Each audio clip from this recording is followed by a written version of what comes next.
વલસાડમાં state metering સેલની listed bootlegger Rohit Sohil Patel પર કાર્યવાહી 4 બુટલેગર ઝડપાયા 2,81,000 વિદેશી દારૂ સાથે 6 લાખથી વધુનો મુદ્દામાલ જપ્ત વલસાડ જિલ્લામાં સ્ટેટ મોનિટરિંગ સેલ એસએમસીની ટીમે મોટી કાર્યવાહી કરી છે શનિવારે રાત્રે કોસ્ટલ હાઈવે પરથી વિદેશી દારૂની હેરાફેરી કરતા 4 યુવકોને ઝડપી પાડવામાં આવ્યા હતા તેઓની પાસેથી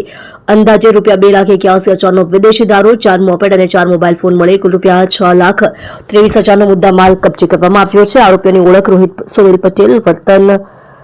જનકભાઈ રબારી હાર્દિક રમેશ પટેલ અને ભાવિક હરેશભાઈ નાયક તરીકે થઈ છે આ કેસમાં નંબર વગરની મોપેડ ચલાવતો સાગર તથા અરુણ સમર મુકેશ સહિત કુલ 7 વ્યક્તિઓ વોન્ટેડ છે એસએમસીની ટીમે વિદેશી દારૂની હેરાફેરીના ગુનામાં વલસાડ રૂરલ પોલીસ મથકે ફરિયાદ નોંધાવવાની કાર્યવાહી હાથ ધરી છે જેમાં આ રેડમાં વોન્ટેડ આરોપીઓ સુઝુકી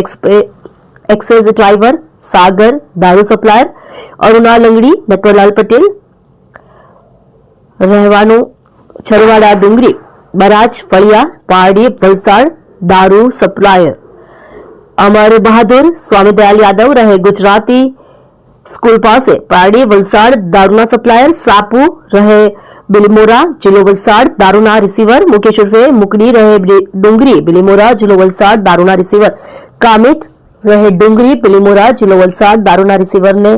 વોન્ટેડ જાહેર કરી કુલ મુદ્દામાલ 6,23,293 કબજે કરી ક્વોલિટી કેસ દાખલ કરી કાયદેસરની કાર્યવાહી કરેલ છે।